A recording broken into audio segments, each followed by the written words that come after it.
usul siapa? Yang usul siapa? DPR kan banyak yang usul siapa nih? Ini RUU itu kan ini usulan dari beberapa anggota DPR ya, yang memang itu dari teman-teman fraksi PDI Perjuangan.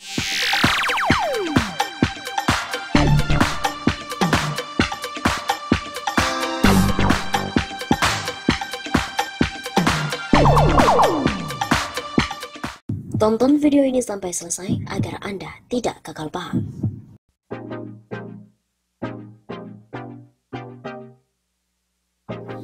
Kali ini pun tak bisa dibantah bahwa Wakil Ketua MPR mengatakan RUU HIP yang usul adalah fraksi PDIP. Umat Islam dan ormas-ormas Islam sepakat satu suara menolak RUU haluan ideologi Pancasila. Majelis Ulama Indonesia pada hari Jumat 12 Juni minggu lalu mengeluarkan maklumat keras dalam menolak RUU HIP di mana dinilai terdapat upaya untuk membangkitkan kembali paham dan juga Partai Komunis Indonesia. Kami pun pantas untuk mencurigai bahwa konseptor RUU HIP ini adalah oknum-oknum yang ingin membangkitkan kembali paham dan Partai Komunis Indonesia, dan oleh karena itu patut diusut oleh yang berwajib. Begitu bunyi poin 5 maklumat MUI. Setelah penolakan luas dari umat Islam, partai-partai di DPR sekarang saling lempar dan buang badan, tidak mengaku siapa yang menjadi inisiator dan juga yang mengusulkan RUU HIP, di mana telah disetujui pada rapat paripurna DPR dan masuk pada program legislasi nasional pada 12 Mei lalu. Namun, di acara 2 CCTV One beberapa waktu lalu, Wakil Ketua MPR Arsul Sani mengatakan RUU HIP yang mengusulkan adalah PDIP. Nah, jadi jelaskan?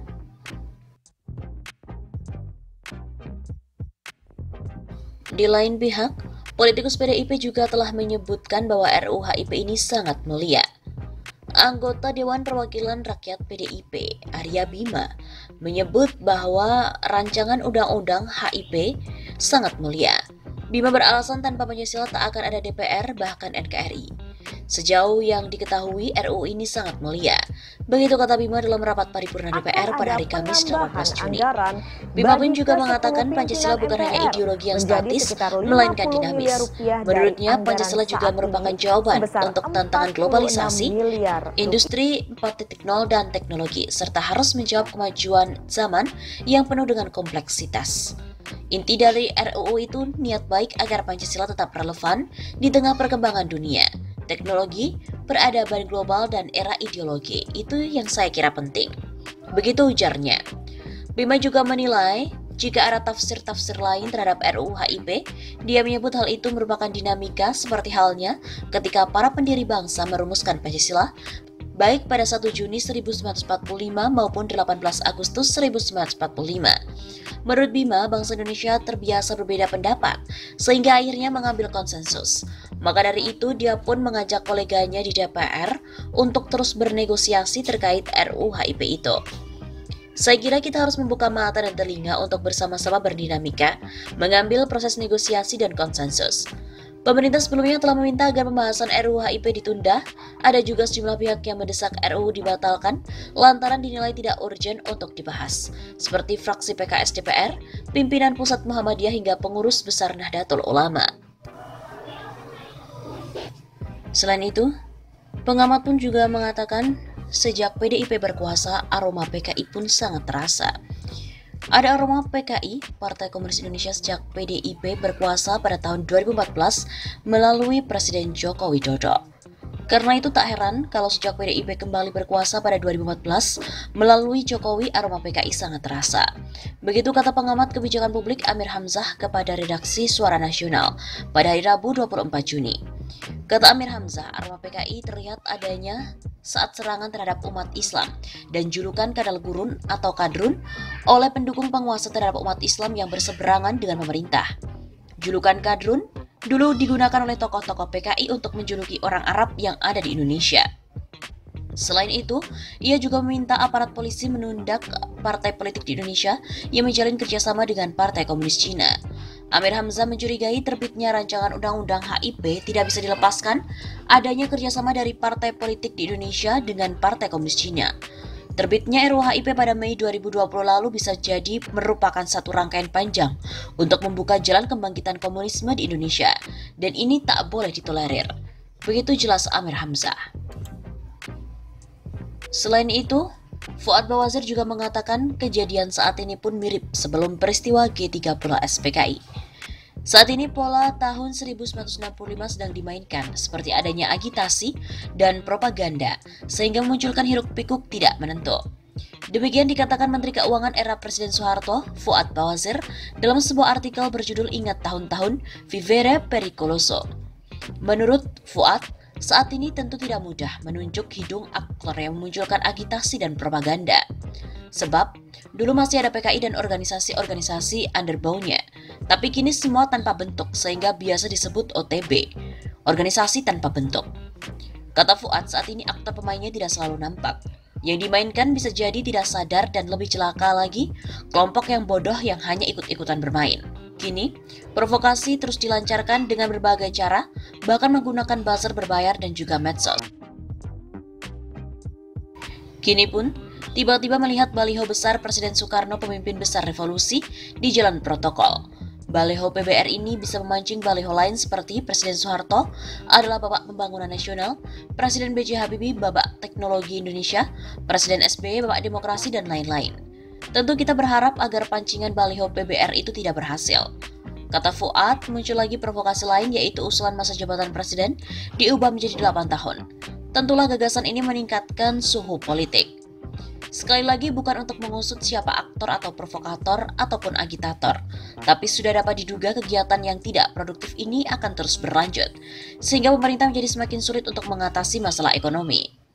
Meskipun yang paling diprovokasi umat Islam, tapi yang jadi paling diuntungkan dari provokasi ini justru umat Islam. Lihat bagaimana sikap umat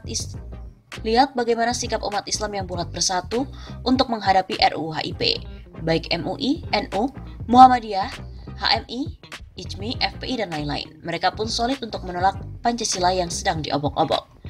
Dan kejadian sekarang mirip-mirip dengan suasana sebelum peristiwa G30 SPKI ini. Bertepatan pula dengan pemerintah pusat yang sedang mempunyai hubungan mesra dengan pemerintah Cina. Begitu pungkasnya.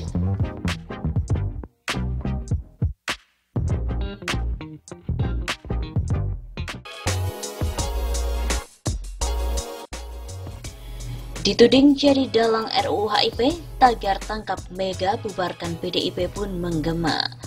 Presiden Joko Widodo berulang tahun ke-59. Tepat pada hari Minggu ini 21 Juni. Di hari ulang tahun Jokowi, media sosial pun diramaikan dengan kemunculan tagar tangkap Mega bubarkan PDIP.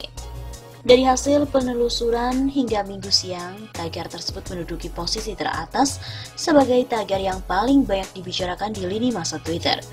Sedikitnya ada lebih dari 21.000 cuitan menggunakan tagar tersebut. Sejumlah warganet yang menyerukan tagar itu memprotes adanya RUU haluan ideologi Pancasila. Publik menuding Ketum PDIP Megawati Soekarno Putri adalah sebagai dalang di balik munculnya RUU HIP. Dalam RUU HIP, salah satu klausul yang menjadi sorotan adalah konsep Trisila dan Ekasila, serta frasa ketuhanan yang berkebudayaan. Konsep dan frasa tersebut langsung menjadi kontroversi dan mendapatkan tantangan keras dari publik, hingga sejumlah ormas. Merujuk pada laman resmi DPR, RUU HIP sudah dibahas sebanyak 7 kali dan tinggal menunggu persetujuan Jokowi untuk pembahasan selanjutnya. Publik pun juga beramai-ramai menolak RUU HIP untuk disahkan. Bahkan mereka mendesak agar dalang dibalik usulan RUU HIP bisa ditangkap. Kami menolak RUU HIP, ujar akun @anonymous good. Ingat umur, ingat perjuangan ayahanda dan para pendiri bangsa. Pancasila berasaskan ketuhanan yang Maha Esa. Jangan ganggu ideologi bangsa. Begitu kata akun @indomiehair1. Menurut saya Megawati lah biang keroknya. Maka tangkap Mega bubarkan PDIP, hidup mulia atau mati syahid. Ujar akun @jalirojali16. Banyak sekali dari netizen yang mengaitkan Mega serta PDIP sebagai sosok dan juga dalang di balik munculnya rancangan undang-undang haluan ideologi Pancasila atau RUU HIP. Publik juga menganggap Mega merupakan aktor intelektual di balik RUU yang menuai banyak sekali pro kontra ini. Dalam RUU HIP, salah satu klausul yang menjadi sorotan adalah konsep Trisila sehingga mendapatkan banyak sekali kontroversi. juga mendapat tentangan keras dari publik, di mana konsep Trisila dan Ekasila mengatakan frasa ketuhanan yang berkebudayaan.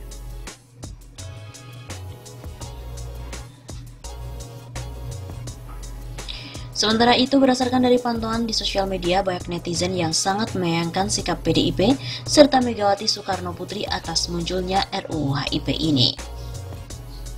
Sementara itu, Sekjen PDIP Hasto Kristianto dalam keterangan tertulis pada hari Senin 15 Juni yang lalu menegaskan partainya mengatakan setuju Ekasila dihapus dan komunisme dilarang di RUU HIP.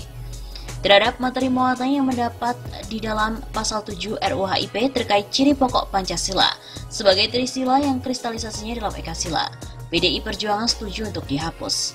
Selain itu, Ketua DPP PDIP Ahmad Basarah juga menegaskan RUU HIP merupakan usulan parlemen yang diterjemahkan dari pidato politik Ketua MPR Bambang Susatyo.